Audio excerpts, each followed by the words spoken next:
Hello, everyone. Welcome to Community Conversations. My name is Courtney Shaw, and I'm the facilitator of our lecture series on big ideas. And we have another big idea this week. Before we get to that, I wanted to announce that next week we have Katie Graham and Michael Ann Watts presenting Jack of All Trades, How Pancho the Donkey is Saving the World. I honestly don't know how Pancho the Donkey is saving the world, and I can't wait to find out. So please join us next week for that.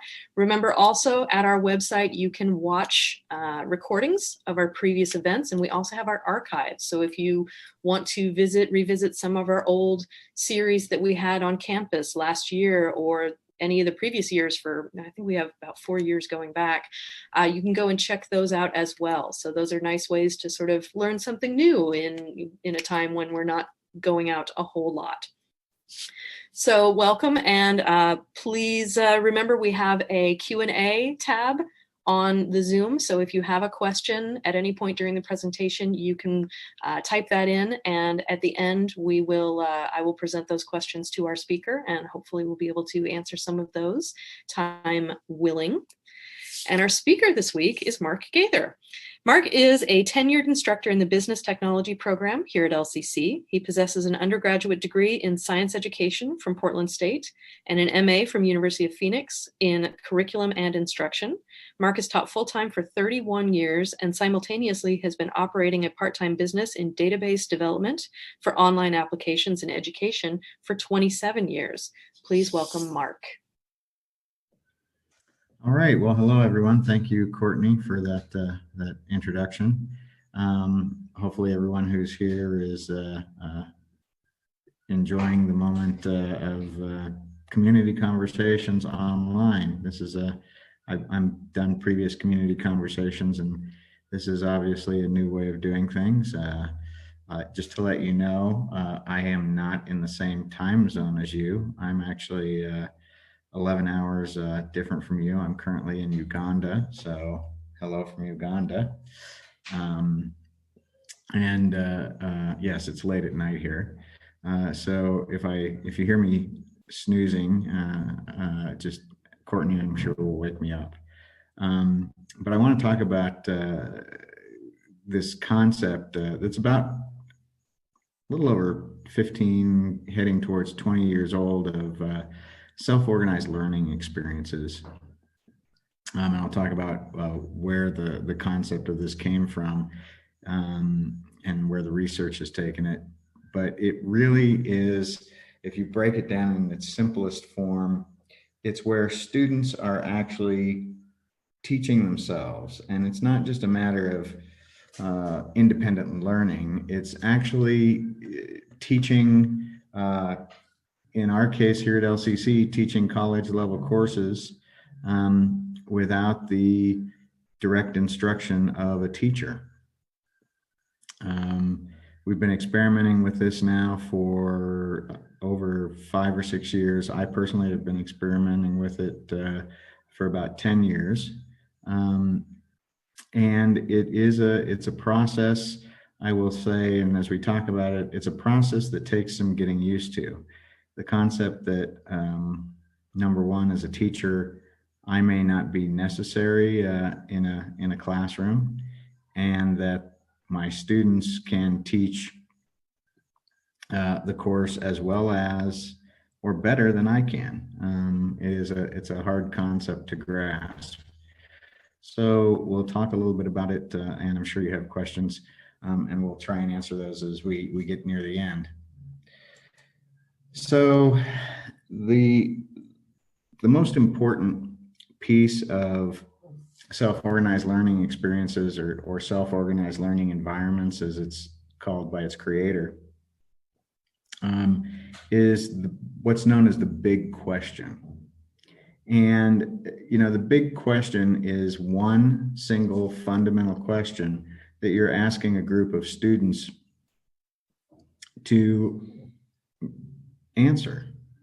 Not only research it, but answer it knowledgeably and in such a way that they're actually, if I were an instructor and I asked them this big question, not only can they answer it knowledgeably, but can also provide me with information that I didn't know, and effectively be teaching me as a student.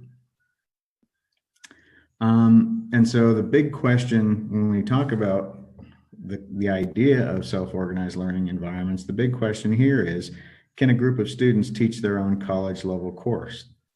That's the big question on self-organized learning environments. Here at LCC, a number of us, myself, Nicole DiGirlando, who was an English instructor here, Lucas Myers, who teaches biology, we've been experimenting with this for, like I say, about 5 or 6 years. And students have taught themselves a variety of concepts using self-organized learning experiences in each of our disciplines. I had students, for example, produce a cookbook as a group of students from start to finish, with no instruction on how to actually compile, publish, photograph images, deal with copyright, all of those kinds of things, with no input from me from start to finish during a quarter. The big question to them was, can you produce a cookbook that you can actually sell? And they said yes, and then I just walked out of the classroom. And 11 weeks later, they did it. Lucas Myers had students producing self-organized learning experiences on actual research in biology, research content specifically around cancerous cells, if I remember correctly. And so, we've proven, based upon the theories that were developed by the gentleman who came up with the idea of self-organized learning environments, we've reproduced the concept that it can be done in a college environment. For the past 4 years, I've been teaching a class called Business 100. It's the foundations of business success.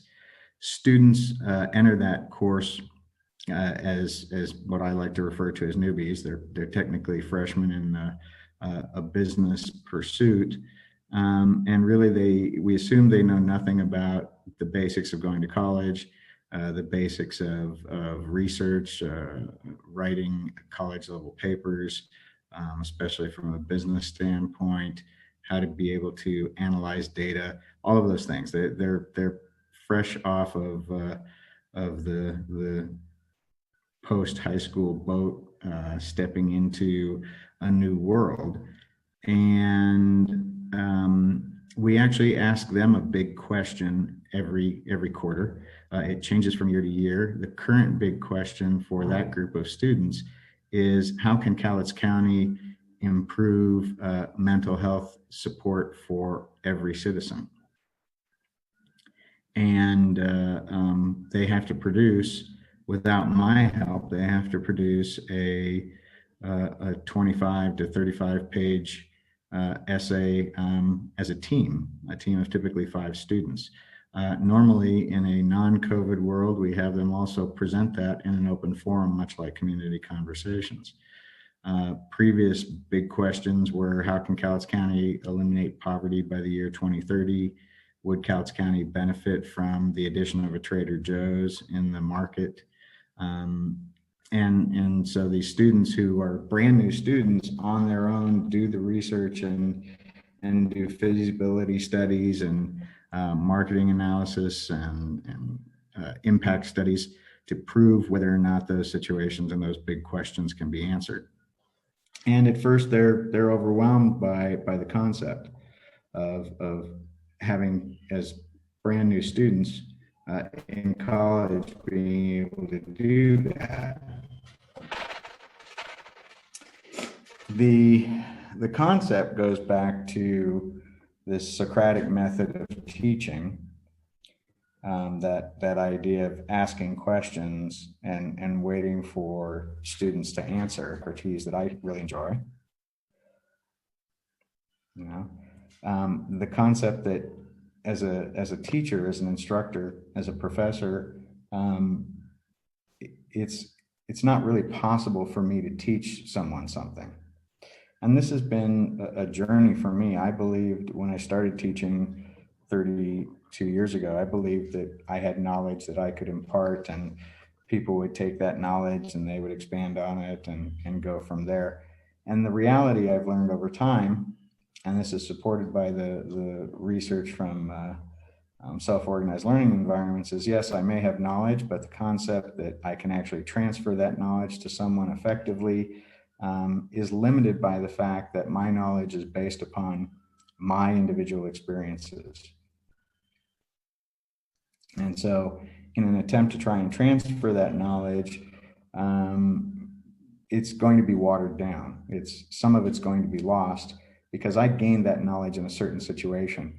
Anybody I try and transfer that to is not going to have that same experience. And so the knowledge is not going to be exactly the same. And so as a teacher, as a facilitator, my time is best spent trying to get the students to think, right? To question, to ponder why things are the way they are. And so this self-organized learning experiences, when I came across this 10 years ago, was the perfect opportunity for me to give students the chance to actually think for themselves.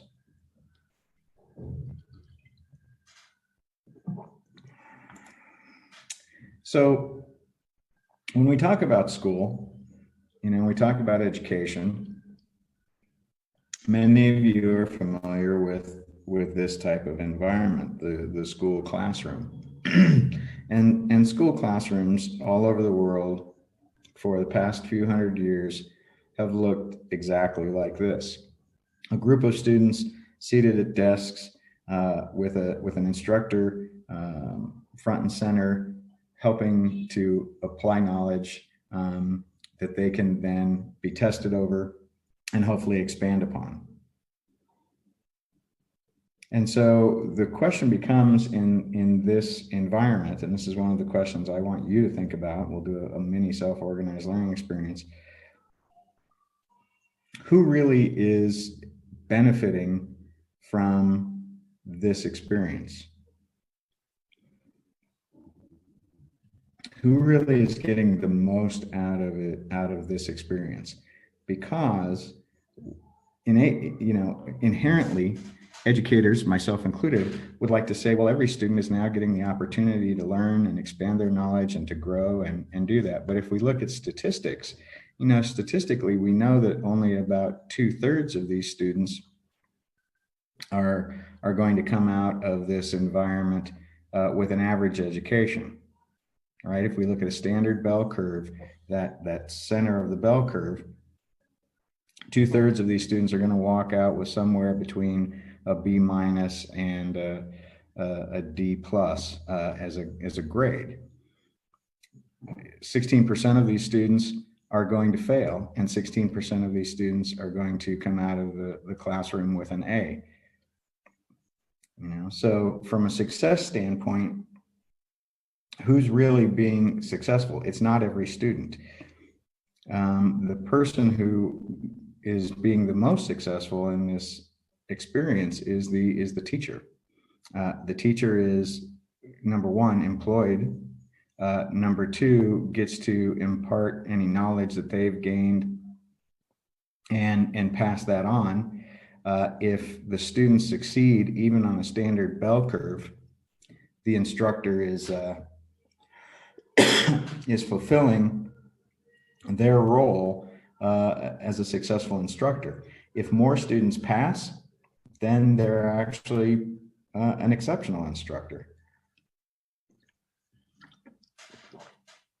And so what this has done in education throughout the world is it's created a systematic form or a systemic form of education where the instructor creates a curriculum, passes that curriculum on to the students. The students essentially memorize that curriculum and, for lack of a better term, regurgitate that information back to the teacher to prove that they have gotten everything that the teacher has explained to them. And we justify this by giving students tests. And so, we try and make the tests as difficult as we can based upon the knowledge that we've presented in the classroom. But in reality, we've given the students, for the most part, the answers that are going to be on the test because we've taught it to them throughout the quarter. So in reality, they're simply regurgitating the material back to us in the form of a test. So the test is really a reinforcement, not of how well the student may be thinking or processing new knowledge, but really how well they're able to memorize and provide the information that we've given them. So a number of years ago, we saw a slight shift in the educational environment to what was called more active learning. And so this is an example of an active learning classroom. Now, it's much different than the more passive learning classroom here, where the students are seated at desks, the teacher is at the center of the room, providing the information, students are absorbing it, regurgitating it back. And yes, I really like the concept of the regurgitation of information, because I would put it to you that process of learning that we've been using for a couple hundred years in the Western society is not truly learning. Okay. Here in active learning, you can see that the students aren't seated. There's a variety of age groups. There's more engagement, but again, in active learning, there's a central figure. In this case, it looks like somebody who's come in as a guest speaker, but there's a central figure still imparting the knowledge to the students, and then working to provide that, to make sure that those students have captured that knowledge and can express that knowledge back in a satisfactory form. So even in an active learning environment, that teacher is the central repository and distribution of the knowledge that's required to pass the course. So putting this presentation together, I wondered, when we talk about education, what do we say about it? And I did a little research, and of course there was some enterprising research scientist in education who did his due diligence to discover, what words are used the most often by researchers who are studying education. And so he looked at a number of articles from different research publications specifically on education, looked at the information coming out of the TESOL exams, looked at the information coming out of the SAT exams specifically around education. And these words, these 36 words, were the ones that showed up more than 1,000 times in all of those publications, or the collection of all of those publications. And I want you to take a minute or two to look at these words. And, there's some fantastic words here when we talk about teaching and learning and education and all of those kinds of things. But rather than seeing the words that are here, I want you to try and imagine what words are not here.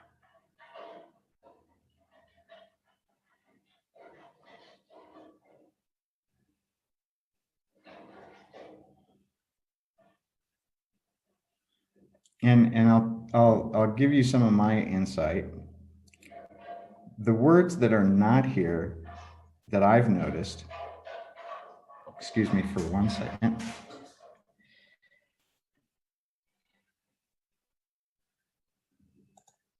Oops, and now the noise stops.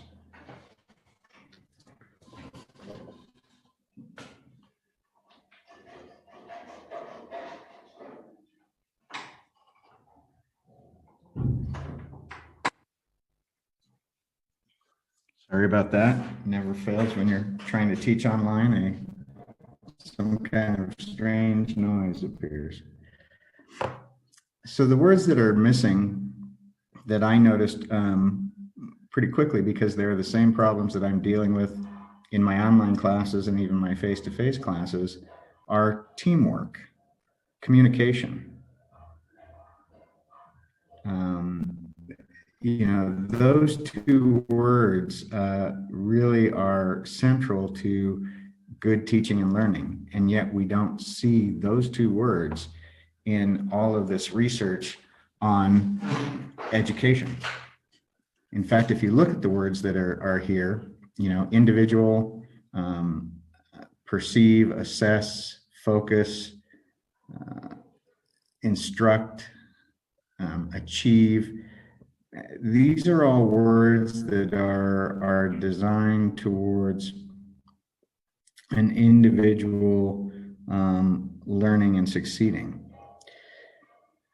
I want you to think about the fact that we live on a planet with 7.5 billion people. 40 years ago, when I was graduating high school, there was only 4 billion people on the planet. We are living in an interdependent world. Everything that we do as individuals affects thousands, tens of thousands, hundreds of thousands, maybe even millions of people around the planet. And the things that those individuals do affect us. So when we talk about education and we talk about teaching and learning, is the concept of learning as an individual to achieve individual successes than collectively improving everyone's life.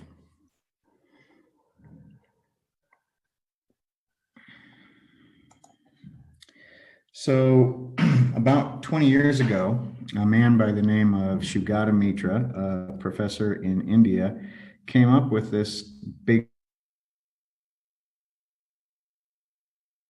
a student to learn without the assistance of a teacher. And so he did a very famous experiment, and I would love to show you the video, but I think our internet connection is just a little too weak to run a video while we're Zooming. So he ran an experiment called the hole in the wall. And in Hyderabad, India, where his office was at this university, there was a boundary wall between the university and the slum. He cut a hole in this cement boundary wall and installed a Windows computer. And he left it there, the screen and a touch pad available for anybody passing by to use the Windows computer. And he put it at about 3 feet off the ground. And a little while later, he saw children playing with this computer, children from the slums of India, children who didn't speak English and who knew nothing about computers were all of a sudden using a computer. And he has wonderful video of one child teaching another child how to use the computer in English in an operating system that they wouldn't have ever seen before. His colleague said, "Oh, it's simple. One of your graduate students was walking by and showed them how to use the computer." So he took the experiment and he took it out to remote villages in India, where he likes to say the chance of a software engineering student passing was slim to none. And he replicated the experiment over and over again. And children, without the benefit of an instructor or a teacher, were able to teach themselves English, able to teach themselves biology, able to teach themselves other concepts, simply because he would ask them a big question. Do you know how this thing works? And it automatically engaged them. And so he actually, through further experimentation, he put forth the concept that, a student with access to a computer and the internet could teach themselves to the same level as an administrative assistant in Western society. Well, I happen to teach business technology and train administrative assistants. And so I wondered, well, am I really necessary? Is my job truly necessary? Could they learn on their own? Now, I'm not in the interest of eliminating my job, but I am, as an educator, interested in the possibilities of my students always being able to achieve their individual educational goals. And so if it was possible for them to learn more in a more efficient manner than my providing the direct instruction, I'm willing to try it out. And so we tried it out in a number of situations. And it led us to, at least at the college level, create self-organized learning environments that, rather than us acting as instructors, we were acting as facilitators. And so we gave the students some tools that would help them answer these big question assignments without our direct support. They would work in teams, and so they would create a team contract to make sure that everyone was participating equally in the learning experience. We gave them sufficient face-to-face time, which required that we quit lecturing.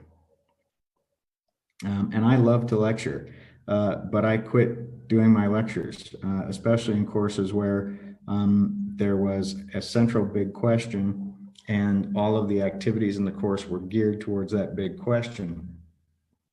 I presented it the first week of the quarter and told them I wouldn't be answering any of their questions, and they were on their own to complete the assignment. We also gave them the opportunity to evaluate each other and then to evaluate themselves through individual performance reviews. And so these tools helped us kind of monitor their participation.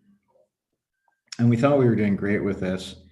And then all of a sudden, COVID came along, and it made me rethink where we were at. Because remember, I talked about Business 100. It was a face-to-face course. We, shortly before COVID began, we developed it as an online version, a fully online version. And I was skeptical whether or not that would work. It worked for some students. It doesn't work well for every student. And in our mandatory quarantine, right, we're at a situation where I can tell you that for learning, in a lot of situations, a completely online course is not ideal for some of the best learning. It is ideal for simply the fact that it's convenient, okay? But really to learn, I'm going to talk about this in a minute, really to learn, you have to have interaction. Without that interaction, your learning is severely hampered. And I say that not from just the experience of self-organized learning experiences, but everything I've been taught as an educator over the past 40 plus years really looks at, when we look at learning theory and we look about how people think, it is about engagement, it's about conversation, it's about discourse, right? You're actually presenting an idea and somebody is listening to that idea, and then they're presenting their counterpoint or their agreement with that idea, and you're having a discussion. And without that fluid discussion, I would put it to you that real learning isn't taking place. You know, and so when we created these self-organized learning experiences, we were creating them, especially in the business technology area, but across the campus, we were creating them in situations where every student had a computer and every student had access to the internet. Now, if you remember what I said, these self-organized learning experiences are done as teams. I want you to look at this picture Is this a team activity?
Hi, I think we might have lost Mark. He told me that that was a possibility depending on the weather.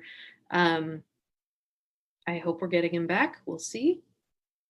In the meantime, can people hear me or do you see Mark at all?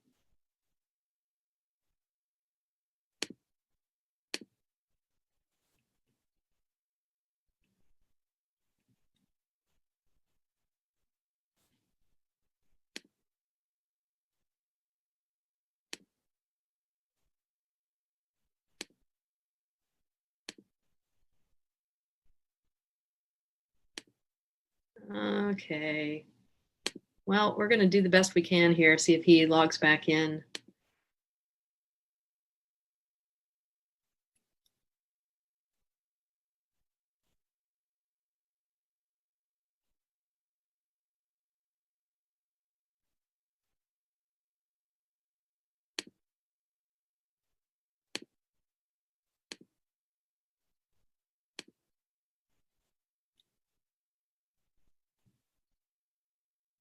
Aha, Mark. I think I found him. Where are you? Mark, I am promoting you back to co-host.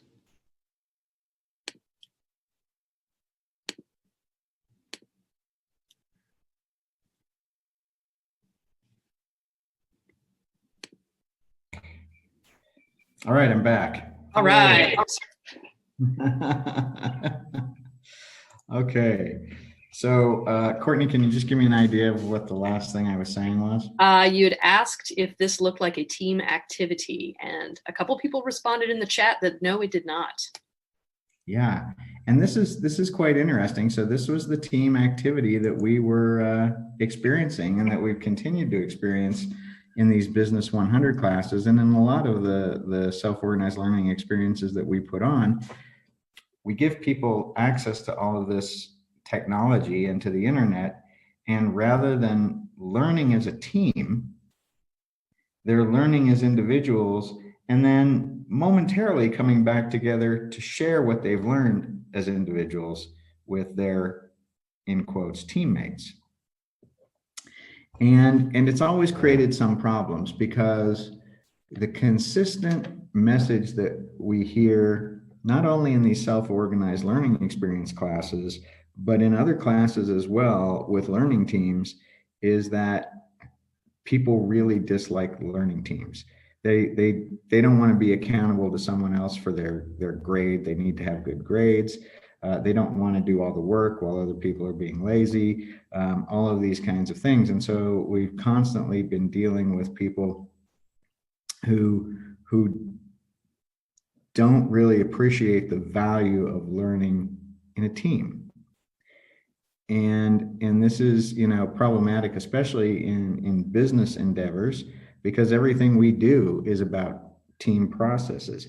But I would put it to you that in life, you cannot function without being on a team. Right now, we are together here as a team, even though I'm the one talking. It requires you to be listening, participating, asking questions. It requires Courtney to be facilitating all of this. This is a team effort, and we're learning as a team, and it has to be a successful team. And so this experience, especially in a college class, of giving people unbridled access to as much information as they can, in some ways impedes the learning process. You know, Socrates used to like to tell the story of how knowledge was imparted to the Egyptians by the god Thoth, and a conversation that Thoth had with Thamus, who was the king of Egypt at the time. And so Thoth brought all of these wonderful gifts to the Egyptians, to humans, algebra and mathematics and art and writing. And every time Thoth would present one of these gifts, Thamus would ask some pretty intriguing questions of the god about that gift. And the one question, the most important question that Thamus had of Thoth centered around writing, and the concept that if human beings, you know, and Socrates and other philosophers over time have supported this concept, if human beings were given the gift of writing, it would make it more difficult for them to think and reason. Because what writing was a memory aid. It was not a way to hold real discussion and discourse and be able to challenge what you were thinking and how you were thinking. Now, over time, this concept of writing being a memory enhancement has led to people always decrying the latest technology that was coming along. You know, back in the 1800s, teachers didn't like the concept of the wooden pencil because they thought it would make students less smart or make it harder for them to learn. You know, when we saw the internet come along, the same thing happened. When we saw television, radio, all of these new technologies come along, people said, well, it'll make everyone dumber. And you know, I actually quite often subscribe to that thought. Not that it would do it, but that people would decry new technology because they don't like change and somebody gets put out of work because of it and those kinds of things. However, the more I thought about this, the more I'm tending to agree with Socrates and other philosophers on this. If I give, and I asked somebody this question earlier today when I was talking about the presentation, if I take a little child, a 6-year-old child, outside, and I look at the stars with them, and I say, you know, why do you think those that light up in the sky? Why do you think how that star, how does it work? You know, it's dependent upon then the child having a conversation with me. They're going to ask me questions. They're going to make their own conclusions or hypotheses. We're going to talk about those things. We're going to have a conversation over it. And in that conversation, we're both going through a reasoning process. I will ask a question. The child's going to have to think through it. They're going to have to put together the knowledge they have. They're going to have to come up with new ideas. Then they're going to ask me a question, and it might be an off-the-wall question, and I might have to reason through my answer and now we're having a discussion and trying to work through a logical conclusion on why are the stars there and how do they work. Or I could just give the student a book on astronomy, and they could read every theory and every hypothesis and every bit of evidence and data that's in that book on astronomy, but would they remember it? Chances are they would not remember it as well because they didn't have to work through reasoning through all of the questions that their open mind came up with. And they wouldn't have had the dialogue with me about those questions because they would have just accepted what was happening in the book that they were reading as truth. Donald Trump likes to talk about fake news. Fake news is not new. Fake news has been around for thousands of years. Things that were written on scrolls in ancient times, things that were written in books from thousands of years ago, things that were written, one of the leading historical figures of fake news in the United States was Benjamin Franklin, who consistently published news under a pseudonym just to create sensation sometimes and just to do other things. Fake news is not a new concept.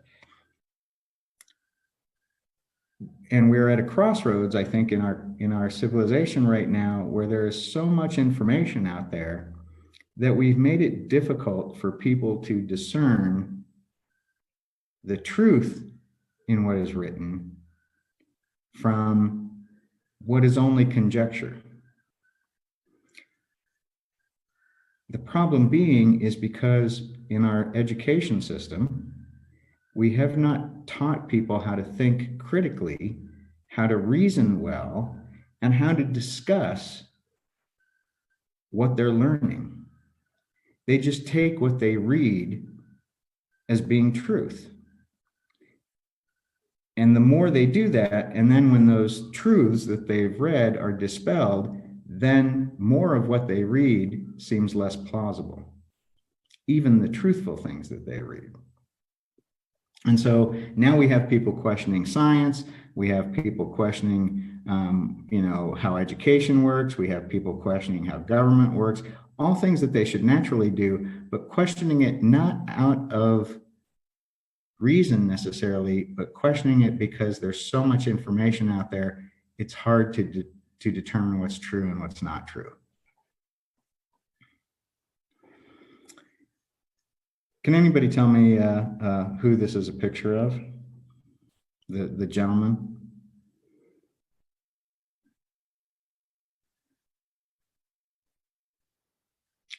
All right, so it's a pretty obscure thing. You would only know it if you're in education, most likely. That's Lev Vygotsky. He was a learning theorist in the early 1900s in Russia.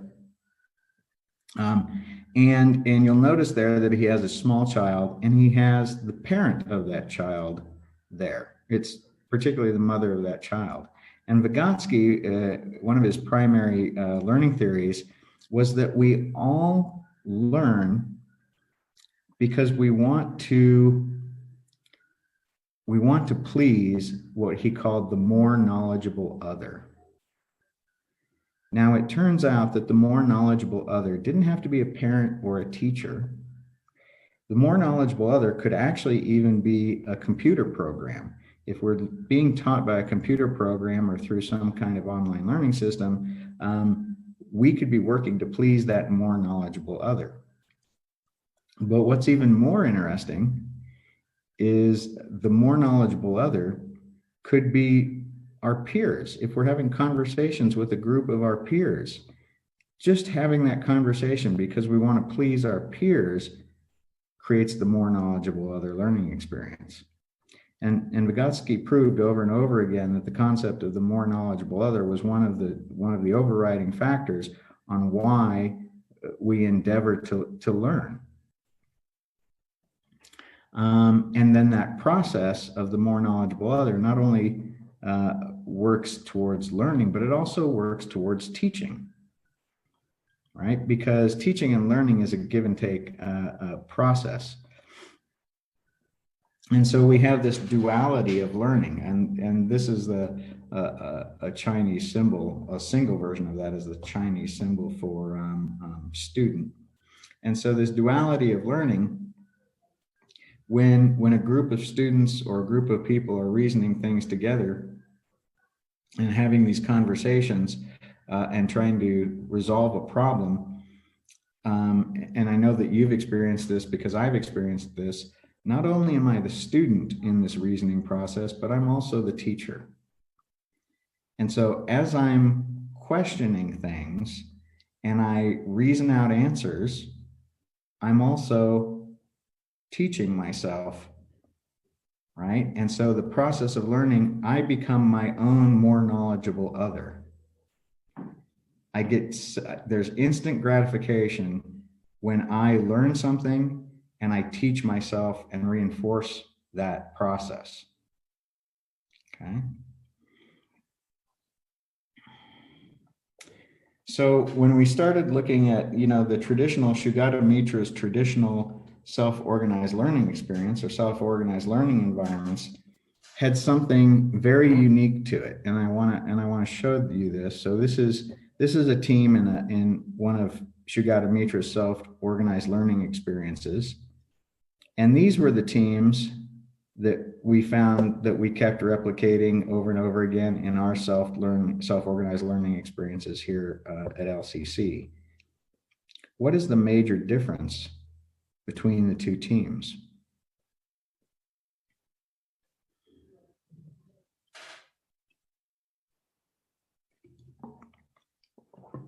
And hopefully, I haven't given you your full 7 seconds to come up with the answer, but hopefully,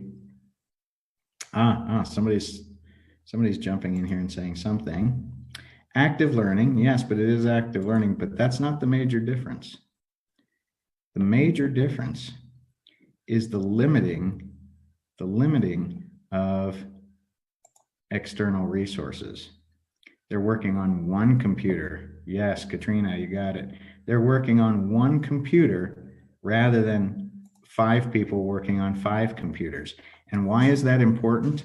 It creates that opportunity for discourse, right? It creates that opportunity for that back and forth discussion, that dance of questioning and answering that's fundamental to teaching and learning, right? As a teacher, I ask questions to get you to think, but the problem is, as a teacher, I'm also interested in the answer. And so more often than not, before you have a chance to think and reason out and question and come up with an answer, right or wrong, I'm giving you the right answer ahead of time because I want you to be successful. And so by limiting the technology and creating situations where students can talk with each other, now we have this opportunity for them to question one another and for them to ask those challenging questions that make them think and for them to be able to teach one another. And so I'm switching up, thanks to COVID, and what we've been learning about these online self-organized learning experiences. I'm switching up this next quarter how I actually do my soul experiences. So it's still going to be continued. It's still going to be a team-based teaching and learning experience. It's facilitated by the community of learners, not only the other students on the team, but the students in the class as a whole, the instructors across the campus, the community within Cowlitz County. The questions and answers are not limited by the 4 walls of the classroom. It requires peer-to-peer instruction. I'm not the teacher. I'm simply a facilitator, giving them the big question and stepping back and giving them the opportunity to have the discussion, to make the mistakes, to take the chance that they can actually find the answers and teach each other how to do it. And I'm also going to be limiting the technology. It's going to be 4 or 5 people to one computer. Now, how do we do that in a COVID world? It's going to be interesting, but I think it's possible.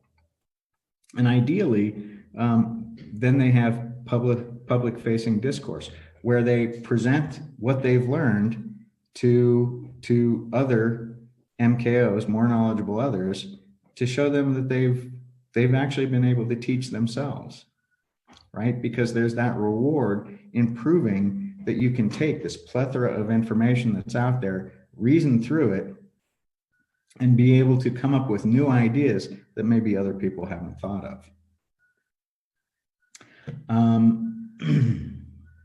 In fact, I'm leaning towards not giving any individual activities, any individual assignments in classes at this point, but actually giving subsets of students an assignment that they are then required to teach to the other students in the class. So I've got let's say 30 assignments in a class, each group of students is going to get a set of assignments, and they're going to be required to teach that to the other students. Because I'm the limiting factor. I, as the instructor, am the limiting factor in what the students could be learning. Because remember, everything that I'm teaching is based upon everything that I've learned, and I haven't learned everything about my subject matter. There's a few references, and hey, look, we have time to open it up to questions.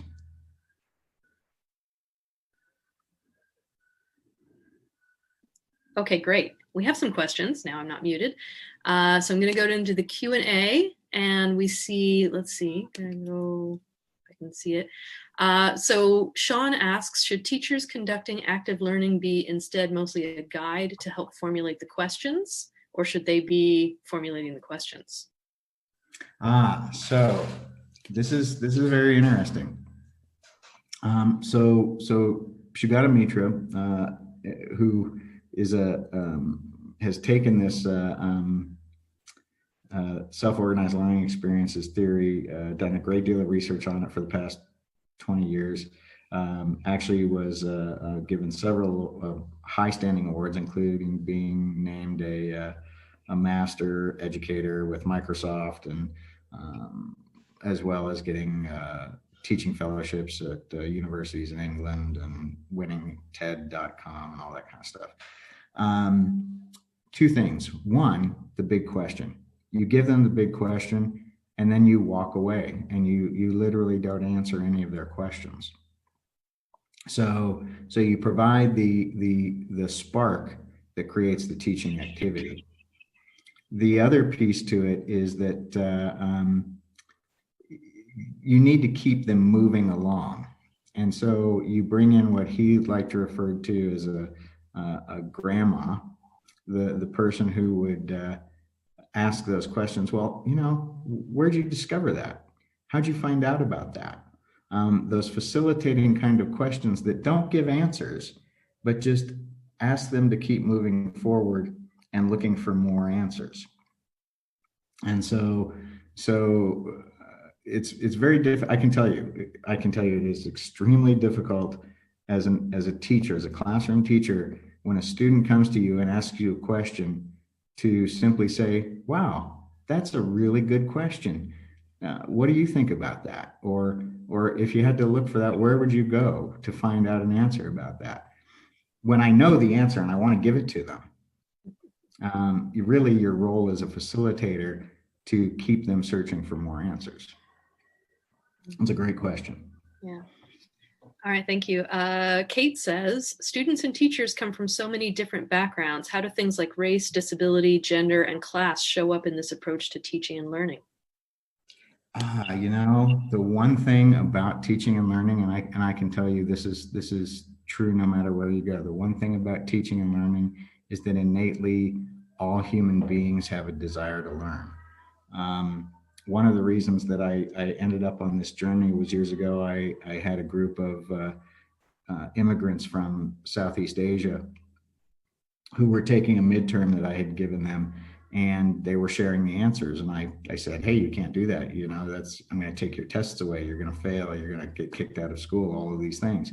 And they stopped for a little bit, and then they went back to sharing the answers again. Now, keep in mind, these are people in the early 1990s that had just come out as refugees from a long war-torn area in Southeast Asia. Their experiences were about the collective survival, right? If we can't all get through this together, what good is it to our society? And so I had to question, do they have the problem? Or do I have the problem? Because I'll tell you, I just flew 9,000 miles to get to Uganda. If somebody on that team wasn't working with the team, and the success of that plane getting here was dependent upon that individual's success, I'd be really scared about, hey, did that particular individual get the help they needed from their team, or were they on their own? I'd rather have a team that works together to get that plane here. And so I quit giving exams. I don't give exams anymore. I have not given an exam for 20 years because really all the student is doing is giving me back what I already gave them. I want them to give me new stuff. Good question. And I think a bit of a response to that is Connie says, for a tough topic, I find discussions requiring peer responses help solidify the topic. And I wanted to jump a little bit on that and say, I use a lot of discussion modules or modeling in my classes as well as an educator.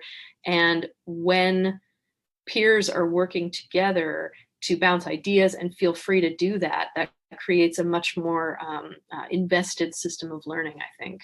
Do you have any response to that? That's the key with all of this, and that's where we found this. For a while we thought that the access to knowledge would create a greater, a richer learning experience. But what it did was it took away from that peer-to-peer relationship. People isolated themselves into the knowledge repository, right? And quit talking to each other. And then talking became more difficult, discussing became more difficult. And so I think having those discussions, those peer-to-peer discussions, you enhance that reasoning process. And so the more, it's the first step into getting into this self-organized learning experience. And so that's why, I especially believe that we need to be moving away from giving everybody on a team access to the knowledge. I'm currently in the process of negotiations with the college administration on our faculty contract. And as a negotiating team, we actually do much better when the 4 or 5 of us who are on that negotiating team sit around and talk about and reason through problems rather than us all running out and looking for the answers. Okay, and I think we have time for one more. Sean asks, in today's world, there is more of a focus on faith-based education versus an intellectual education. As Carl Sagan has said regarding faith, it is belief in the absence of evidence. Is there a way to teach utilizing the Socratic method to help bridge the great divide happening in the world of education, especially within the United States? Yeah, it's an interesting question. I think when we talk about faith-based education and scientific education, I really honestly don't believe there's that much of a divide. Where the divide happens, is when we stop thinking through a problem and looking for all of the possible answers. And the possible answers, I can't believe, faithfully, I cannot believe that there is a single answer to any problem. I can't believe that any possible creator out there would have limited our ability to reason based upon one simple path. Doesn't mean that there's not a path that works out best, but it means that there could be multiple paths that get you to the same spot, but through different learning experiences. And when you look at that from a faith-based standpoint, a lot of people who got to the same place didn't get there the same way. And so I think the same is true in science. In science, this is fundamental in science. When someone comes up with a hypothesis, it is literally a best guess, and moving forward from a hypothesis takes a lot of interaction, a lot of conversation, and a lot of reasoning. And if we look at even faith-based education, theology especially, takes a lot of discussion and a lot of reasoning to get through what is the fundamental core of the answer that we're looking for. How do we talk through that and try and understand it? Faith, I agree with what Carl Sagan said. Faith is a belief in something, but it's a belief that requires you to be able to look at all the possibilities. It's not just simply belief because it's there. It's what are the possibilities that I don't know. Reality is dependent upon your perspective. You may not see every perspective. You're going to have to reason through those different perspectives, and that's going to require you to talk to a lot of people. Okay, great. I wanted to give you a chance if you wanted to put that TED Talk link in the chat so that our audience can access that if they'd like. And if there was anything else you wanted to say before we bid everybody adieu. You know, it's one of the things that I have learned over the 30 some odd years that I've been doing this is, oops, and that link's not working, is that there's no definitive answer to teaching and learning, with the exception that we're all driven to want to learn. And I think we're all to some extent driven that we want to teach. Let me see if I can pull this up really quick.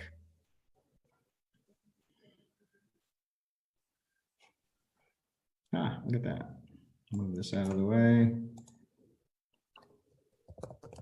Yes, I strongly suggest you watch this TED Talk by Shigata Mitra because he does a great job of explaining all the work that he's done and giving you concrete examples there. So copy and let's put it in the chat. Oops, let's put it in the chat.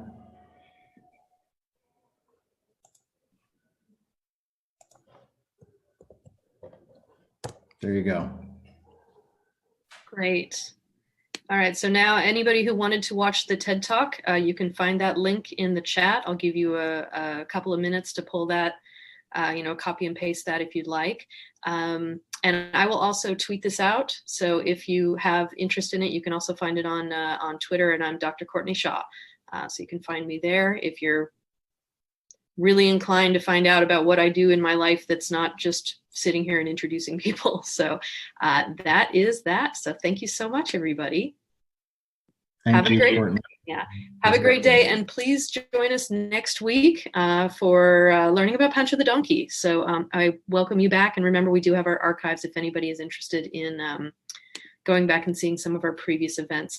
We do have a wonderful series a year or so ago called Making the World a Better Place.